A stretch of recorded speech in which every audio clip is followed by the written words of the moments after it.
Phronesis. Practical Wisdom with Scott Allen. Good morning, good afternoon, good evening, wherever you are in this beautiful world. My name is Scott Allen, and I am the host of Phronesis, Practical Wisdom for Leaders. I am an associate professor of management at John Carroll University in Cleveland, Ohio, USA.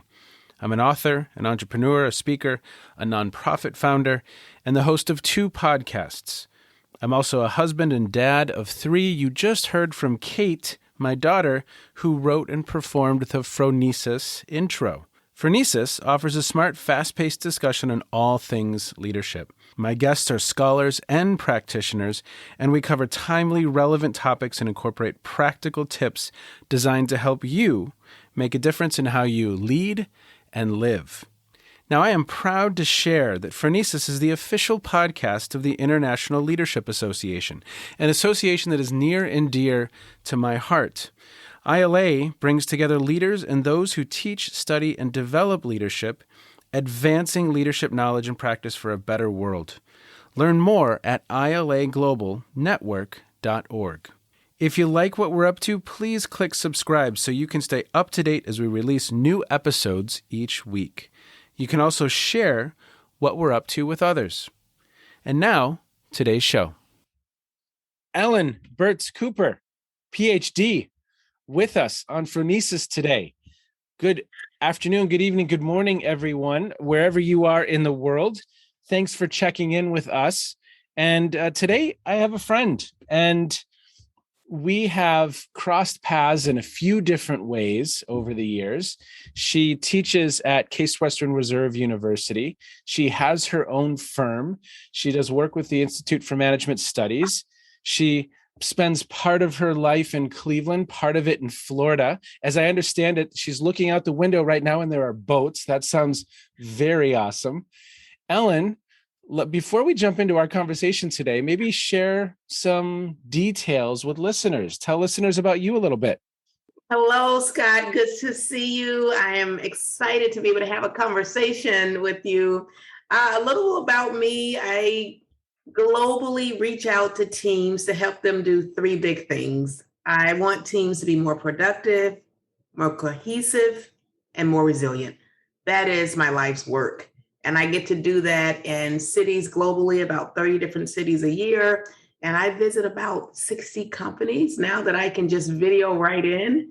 And I'm having a ball. And we get to do a lot of education and training, assessment, coaching, and my favorite strategy. So that's how I'm hanging out these days. I love it. Well, and we were talking before we started recording about some of the benefits of moving to this virtual world. I mean, for the last, it's probably about 18 months now, Ellen, you have been doing all of your work remotely. And that's really where I want to spend some of our time today, talking about teams, talking about your work with teams, and maybe just some of what you've observed, some nuances that you've noticed. But like I said, we were talking before we started recording, and there are some benefits to this new space.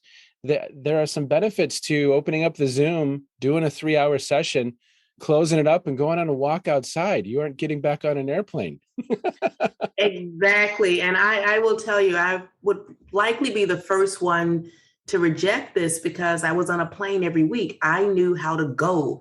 Yeah. And I was going to be in this city and that city. And I love being live, and I'm extroverted, and I like shaking hands and high fives. And what I realized, I can still do all of that now, but I'm not running in 6-inch heels through the airport chasing my flight. I mean, but here's what it really hit me, the convenience of it. Now, not everybody got the privilege to be able to work in this way.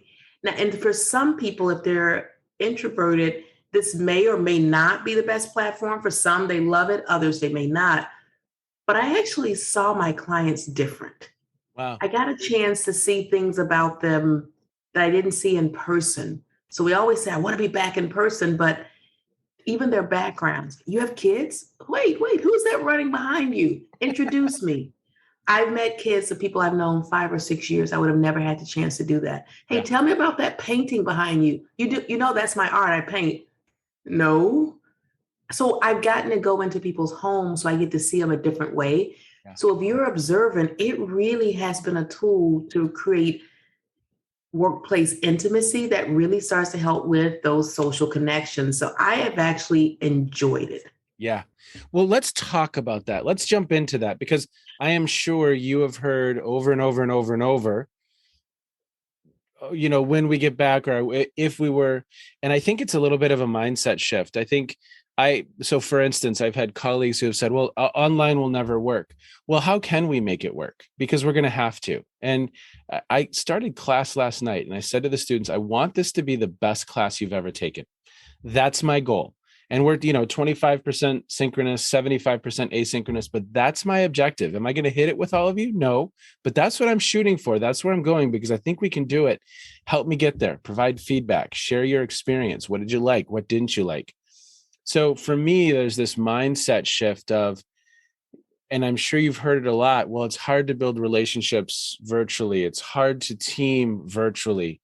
How have you been challenging your clients to continue that work, to thrive and that mindset of thriving and the benefits of this new space? How have you been thinking about it? Well, the first thing I've been asking people is to not focus on what you're giving up. It's just how do you do that thing in a different way? Yeah. And to give you an example, my favorite, and this is everybody's fun, Scott, we can still have coffee together, right? You just happen to bring yours, I bring mine, right? All right, I got my stuff here. But the other thing, we can do lunch together, the happy hours, all those things. And I get we're not physically present, but it was interesting, Scott. I don't know if this will stay in or not, but my girlfriends and I did our first happy hour and we were kind of sad about it. And somebody said, wait a minute, this is our best happy hour. We go, why? She goes, we don't have to Uber home. No one has to worry who can drive, right? We didn't have to guess who's going to pick up the check. Yeah. And we all got to drink whatever we wanted. And yes. So what I'm asking people to do is think about what you loved about in person and can you recreate that in a more creative way? For instance, office hours. Yeah. One client said, Ellen, you can't do office hours anymore. I would go in their company, say Wednesdays 2 to 5. I would sit there and anybody who needed me could come in and out. I can still do that. So I leave my camera on Wednesdays 2 to 5. Yeah. I'm sitting at my desk. Now I have to put a reminder, you're on camera because I don't want to do anything weird. And from 2 to 5, they bing in and I'm right there just like I was before. Yeah. When you think about coaching, actually people can start to be more observant when we're present with each other. I sometimes will say, take out your background. I want it completely white background. So I focus on you. So we're finding different ways to do that. But whatever you loved about the in-person, recreate it. But I want you to also, I tell clients, admit there's some fun stuff about what we're doing now that you can't do in person. I can't get everybody from 15 cities here the very next day. Yes. Come on, that's good stuff. Yes. What other good stuff are you seeing? What other benefits to this transition? I love the happy hour example because you're exactly right. Again, it's kind of like the equivalent of I just shut the Zoom and wander upstairs. Right. I'm seeing a lot of digital fun. So even just some silliness, but they're icebreakers where, I had everybody put their baby picture up before they got on Zoom. So turn off your camera. We were guessing who's who. I have them rename themselves by a word that describes them. We've had pet day where you show if you happen to have a pet. We've had kid day. Those are things that were not easy to pull off in a 5 to 10 minute icebreaker to get ready to be able to do that in a way they felt comfortable. Yep. We have you sit with something in your background that describes you. We have to figure out what that is. What does that picture say about you? Or sit in the room that gives you the most comfort in your house. We've been able to do some really cool things. But what I like about it as an educator are the tools. Yeah. So people tend to like those little sticky notes, right? I got a ton of them here, but we do them virtual now. And we have people in 6 countries putting up sticky notes all over the virtual board. There are ways that we can do things together now in real time that we weren't able to before. Yeah. And so I like the use of the tools, the idea of being more creative. And again, I can't stress enough for those of us who have had the privilege, the convenience of being able to, when I'm not feeling well, I can just turn my camera off for a few seconds without having to get up and walk across a room of people and disturb them. if we really focus on the benefits we've gained, I think we can make this tool work. I do want to put in one more piece that I am pushing is wellness. So we sit here a lot and I sit and stand. So I don't sit all the time. People, oh, Ellen, I'm sitting all day, then stand up. Like that was easy to figure out. And so people are getting standing desks. Well, I can't afford a standing desk. Stack up some shoe boxes and put your computer on it and stand. And I have people do stretching about every hour, just some upper body stretches, just to stay well and healthy. And then when I teach a class with students, until somebody can get the answer, we walk in place for those who can walk, or they have to move until somebody gets the answer. So they're like, how long do we? We're going to keep walking until somebody answers this question. Trust me, I get so much participation now for people who don't want to do it. But I think it is, we do have to be careful that we're making an assumption that we can't make this feel natural to us. We just have to start to get past the part of this is I'm at home and I'm sitting. You can move your environment. Sometimes sit outside if you're able to do so. Well, even before we started recording this morning, you were telling me that I almost thought of almost a theater in the round, that you have these different views depending on the setting that you want to share with the people you're working with. You can be seated, you could be standing, you can have this background, you can have, I think you had like 3 different backgrounds. Is that accurate? Yeah, I did. What I did was took my computer. All I did, Scott, and just for you, I know people listening can't see it, but I literally put it on a turning table. And so I can just swing it around and turn it. And you can see my whiteboard on one side. You can see more of my office on the other side. Then you can see outside. A little bit too sunny this morning, so I'm happy about that. But usually in the evening, I'll turn it that way. What it did was it gave people things to thought, hey, are you in a different office? Nope, same 10 by 10 room. But the other thing it gave for me is when I complain about something, if I hear it come out of my mouth twice, I do something about it, because that's what I teach my clients. Wow. I said, oh, I don't like sitting in this room all day. Change the view. Yeah. I got a table on wheels, and now I can literally change the view. So I think if we look at it with that mindset, how do we solve for it versus it's happening to us? Yep. We're going to start to really enjoy this, and we're going to enjoy the hybrid. I mean, I'm not opposed to, going back at some point or some kind of hybrid, but I just want us to enjoy both. Exactly. And that's going to provide so many other new options as well when we really get into the heart of that experience, where on a consistent basis, we work with a similar organization. And I was speaking to this organization the other day, and a bunch of people were in the room and then a bunch of people are online. And this was now a new little conundrum for me. Mastering that space is going to be interesting. So if we have live down, if we have all online down, if we have hybrid down, it really provides it. Again, I've said to so many people, Ellen, people will say, well, this class, can it be as good? And I said, yeah, I think it can be as good. I really do. Because now I can have someone from Tesla speak in my class. And if I have someone from Tesla or Apple or Microsoft and they're speaking to my students for an hour, no one thinks that they're online. No one remembers. They're listening to someone from Tesla. And that probably wouldn't have happened previously. But now it's a new option that I have. It's a new tool. It's a new strategy that I can employ. And I love your creativity when we're live, because I've been in your facility, and some of how you're thinking about space and working with teams is amazing. And then I love the creativity that you're bringing. And have you found that enjoyable, thinking how to do the sticky notes? And I mean, I was saying earlier, I've had a little bit of a creative storm these last 18 months. I've kind of enjoyed it. Have you enjoyed that part of it, of figuring this out?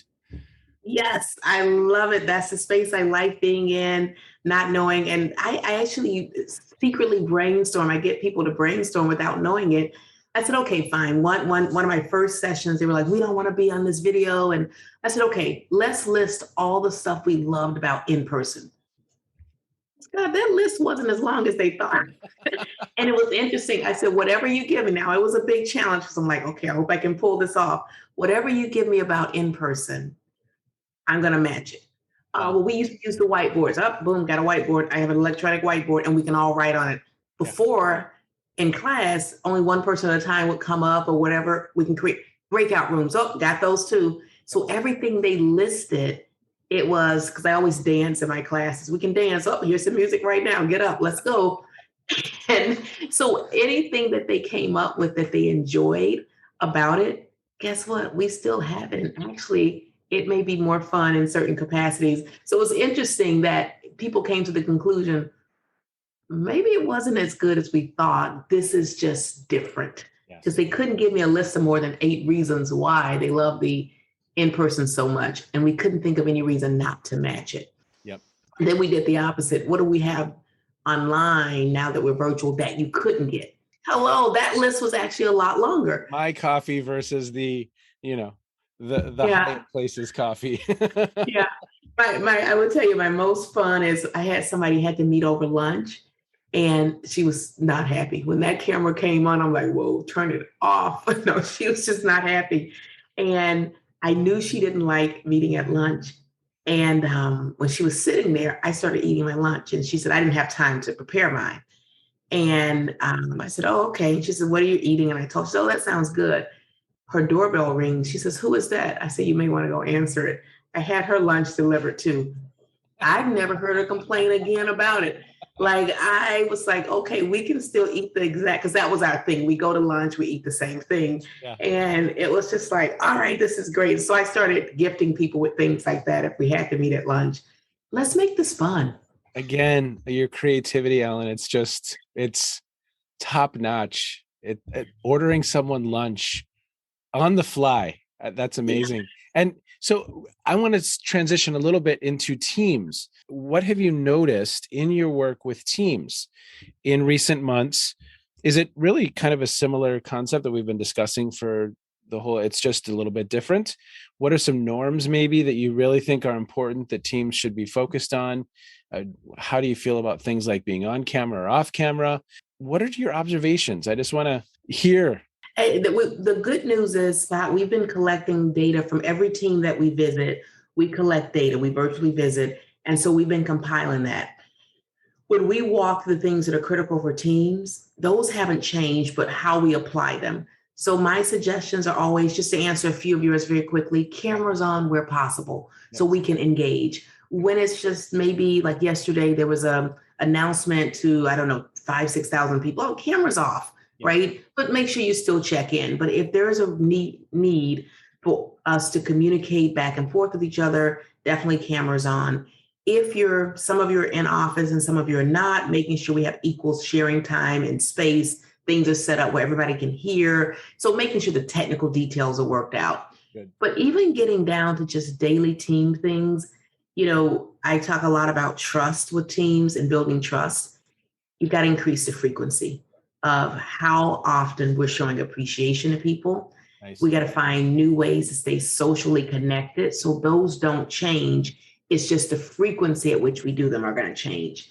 Yep. Learning collaborative platforms. Scott, there are so many out there with interesting tools that can be used for real-time collaboration. I encourage them to learn more. What are some of your favorites right now that you've found to be beneficial?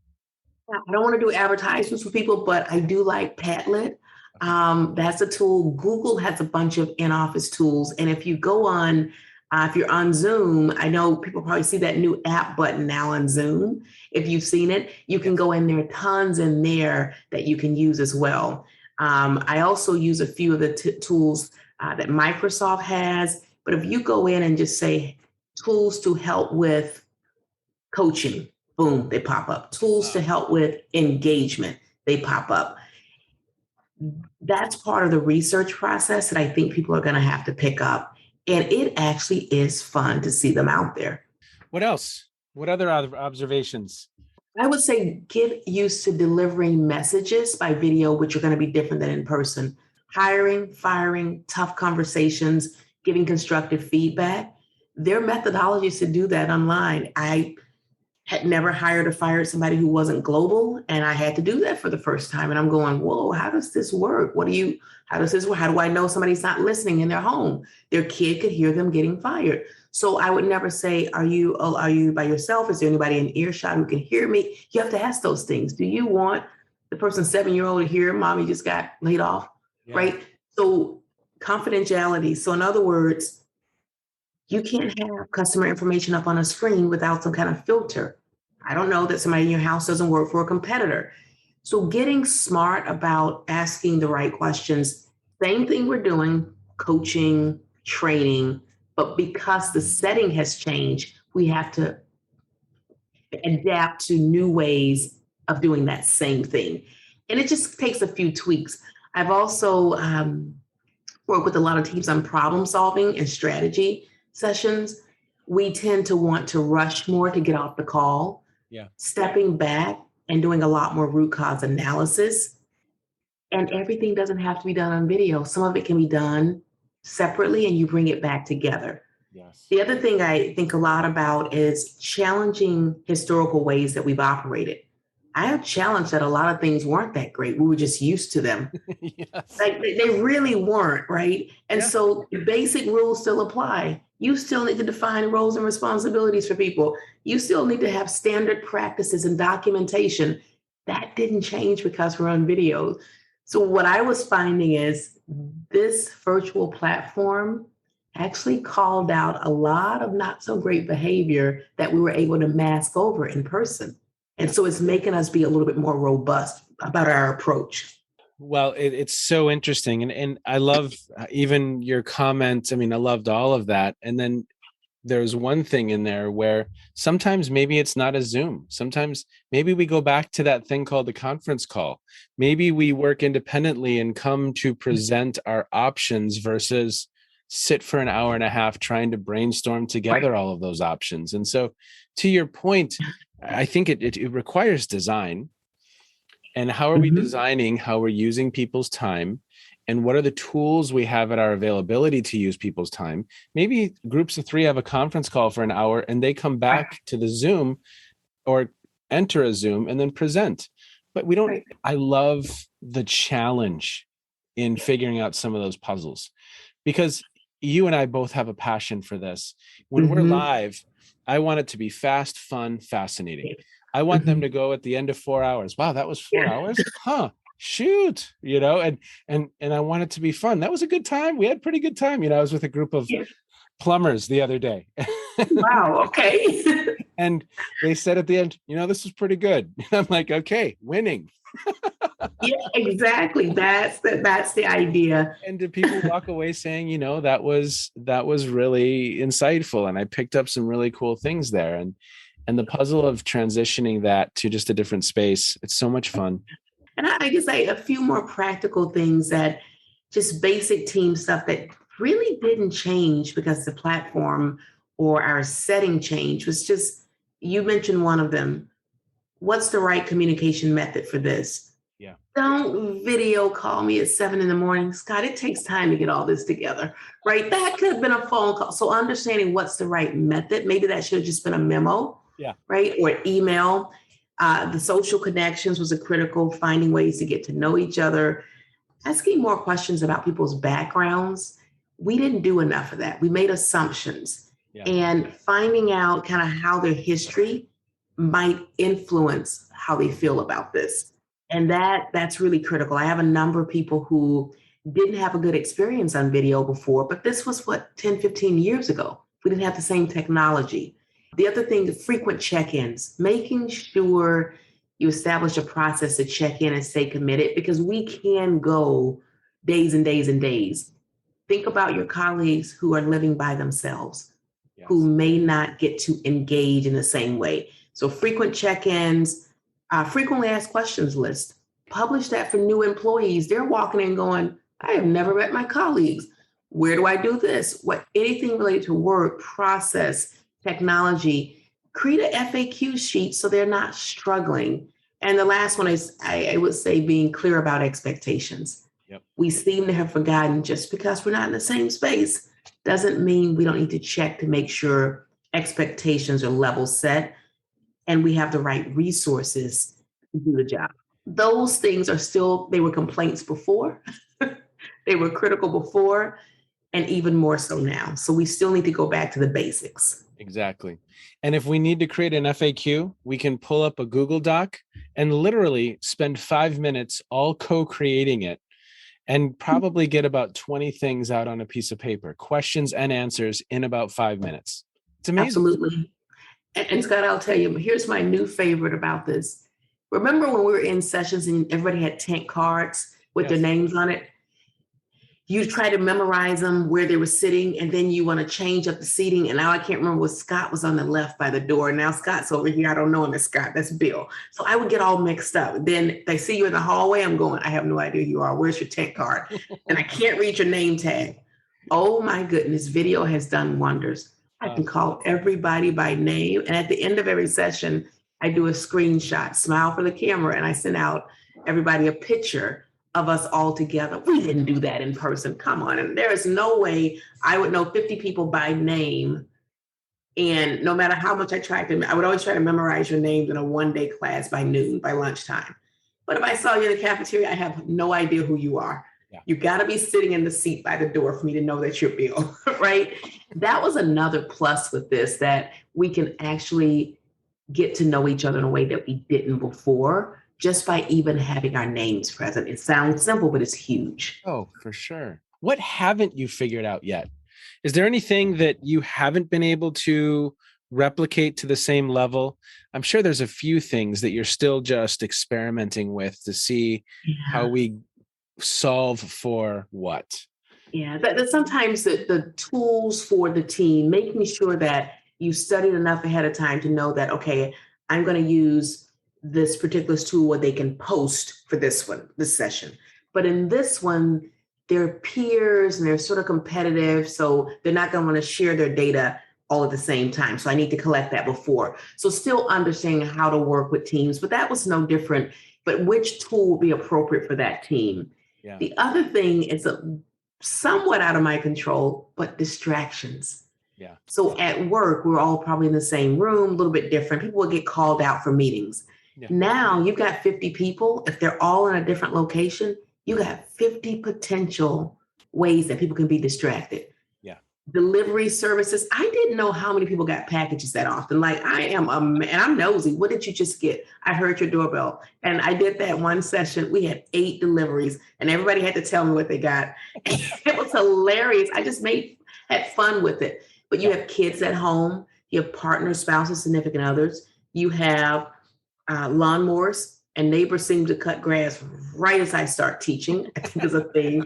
So that's the one thing, figuring out how to have it at a time that minimizes disruptions when you got 50 sources of distractions. That's a tough one. Yes, so correct. At least when we're all in the same room, that's minimized. You have a device, right, that people can get on, and that can be a source of distractions. But you are completely correct, right? My lawn probably will start being mowed in the next minute now that you said it. Yeah, I always give you 2 more. People thinking they can do more than they can. So while you're on here, I am not making this up. He was mowing the lawn while he was on with me and had the phone, like, dude, that does not work. We can't. So people thinking they can do more than they can. You know, I could see somebody literally, you're stirring, you're cooking. Stop. Yeah. So that was the one. And all of this home remodeling people are doing, I get it. You're in your houses. And the one thing no one's mastered yet, Scott, you know what it is. I don't care what video. I use about 6-7 video platforms. You're on mute. We have not mastered the mute button. I don't even say anything anymore. I just wait. And I've learned to read lips. That's my new skill. I'm putting it on LinkedIn. I have learned how to read lips. So I am an expert. I will say, I kind of jokingly chastised someone the other day. I said, Paula, we are 18 months into this thing. You are on mute. Everyone laughed, and it just kind of created a lighthearted environment. And then I said something, of course I'd done it probably 2 weeks before. So, yes. I do want to share one. Okay. I just get in my mode. One more with the mute. When I first started it, and we've stopped it, but I did it for about a good year. Anytime you forgot to go on, take off your mute button, you had to donate to a charity nearest your home. And I would double it. And so this happened I had like 30, 40 teams do this. And they would go, oh, Scott's on mute. That's $5 to the charity. And I would double it. So one, Goodwill wants to know, why are you bringing all this cash to us? Is this legal? I'm like, yeah, I went on mute today. I didn't hit the mute button like I was supposed to. But the other thing, it was good and bad. People didn't want to pay the money, so they got better coming off mute, which is what I wanted. But we didn't get as much to charity, so it was torn, right? But we just made fun out of it. If you forgot to come off, today's is $10, or you got to go donate a couple items of clothing or something like that. I think if we get together and realize, Scott, whether I see you by video or at our breakfast place, you're still human. I'm still human. We still contact, just through a different space. You bet. That's the only thing that really changed. And you're still human right in front of me. Well, one challenge I had at the very beginning was humor, for instance. And obviously listeners can tell that you infuse humor into everything you do and have a lighthearted tone, but great, incredible content. It was my Achilles heel that I had this kind of taken from me, so to speak. But there were interesting, to your point, your 2 times, and it probably took me a few more than that. But I kept working this puzzle of, okay, well, how do I infuse humor into this experience? So it was about 3 or 4 months in, and I kind of figured out the question. Before I started a session, I would say, okay, first concert in the chat right now. And oh my gosh, it was the best.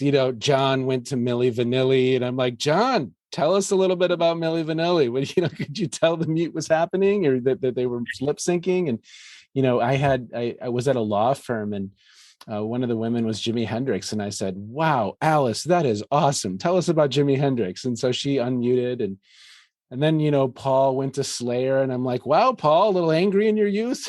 And so it creates this tone, right? Where you can enjoy and listen and just kind of have a little bit of humor and use the chat as a tool to facilitate that and mine the experiences of the people to really help set that tone, right? Absolutely. And that's what's so interesting, is that we forgot sometimes about our nonverbal processors who are loving chat right now, who can send me, that's another big feature. They can send me a private message. Ellen, I'm uncomfortable with this conversation. Can you skip me on this when my boss is in the room? Or I need a little bit more time. Or Ellen, this is the boss saying, hey, could you ask this? Find out what they're thinking about this. I could never do that because we'd have to wait for a break to stop me in the hallway. And so first, we have to remember that everybody processes differently, and people are loving to be able to be nonverbal, and body language is still critical. I use a lot of body language. I only want hand signals on this one, in or out. They can do this, they can do a thumbs up, thumbs down, head nod, or what have you, but engaging all the senses where possible is really critical. But we forgot that everybody's not verbal, and this platform allows you, because it would be weird if somebody wrote on a card and just held it up in class as their answer.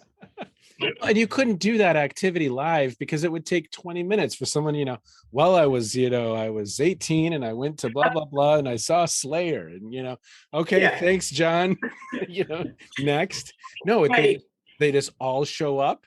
I kind of scroll through. You've got some in sync, and you've got some, there you go. The country fans. And so it's just, I love how you're thinking about this space. And I, of course, love the creativity that you bring to this space. It's just inspiring.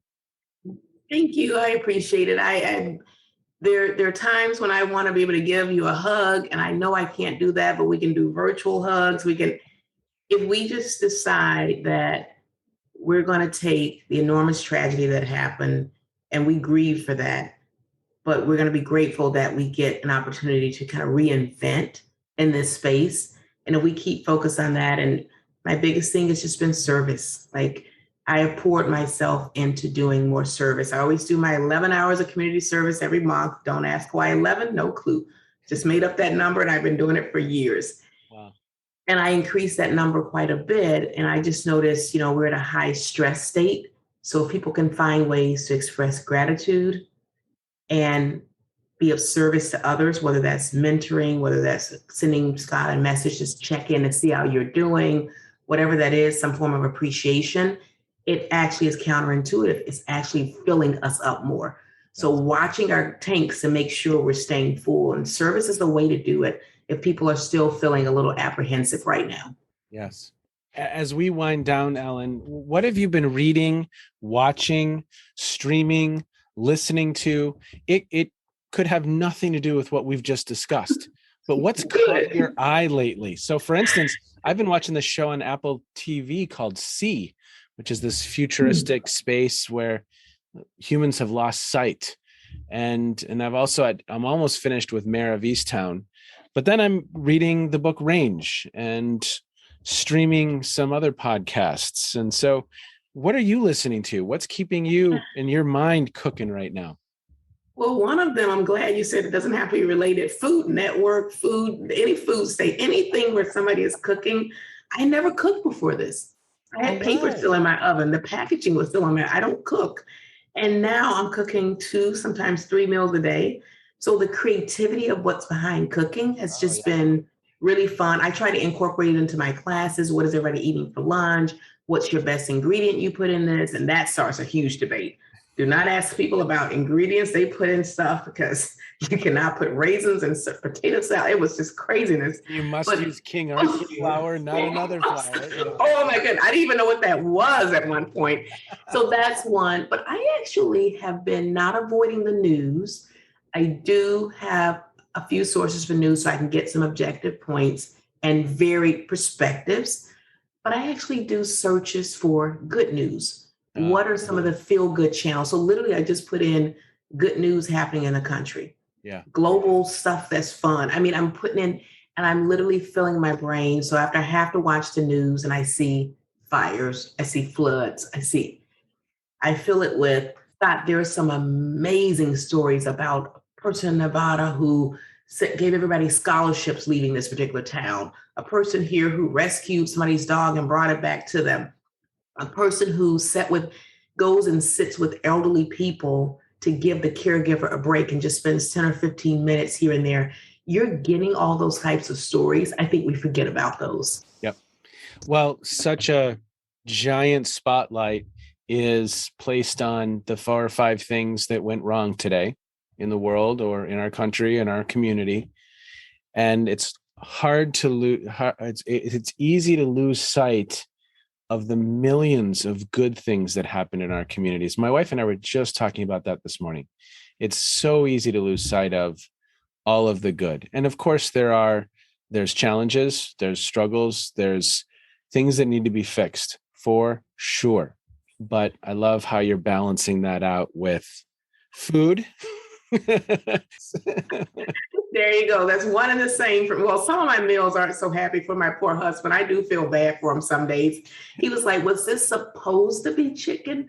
Like, is this what you meant? He goes, no, I'm not complaining, but just what did you intend with this dish? And then sometimes he goes, can you not watch? Which chef what you watching today? Which chef today? I'm like, never mind. Don't worry about it. It doesn't always turn out great, but it's edible, I think. Oh, that's great.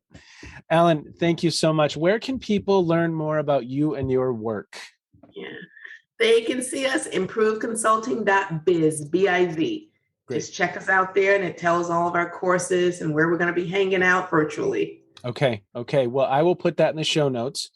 And I know that you are an author of a book, and we will put that in the show notes as well, so that people can learn more about you. And Ellen, thank you so much for spending some time with me this morning.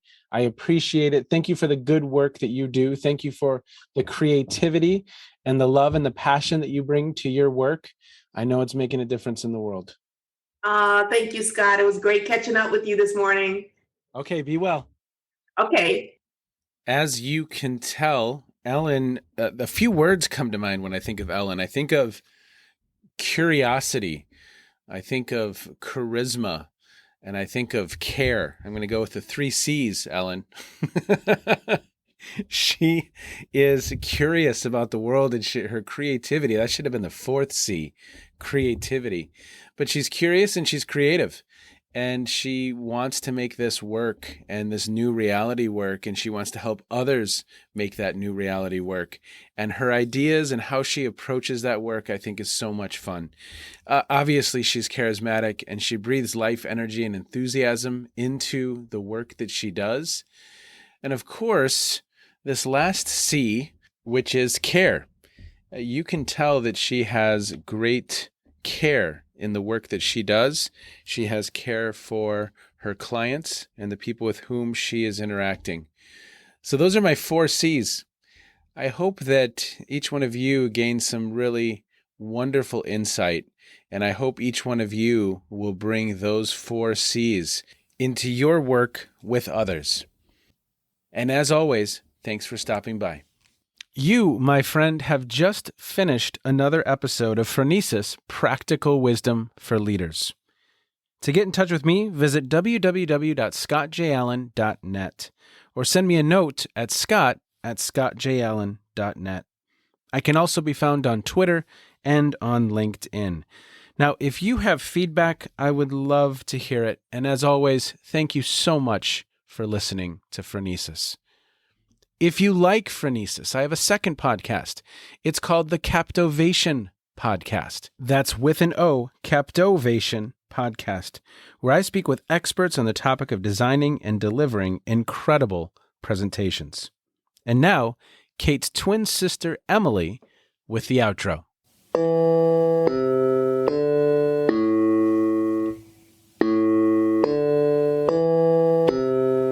You've been listening to Phronesis Practical Wisdom with Scott Allen.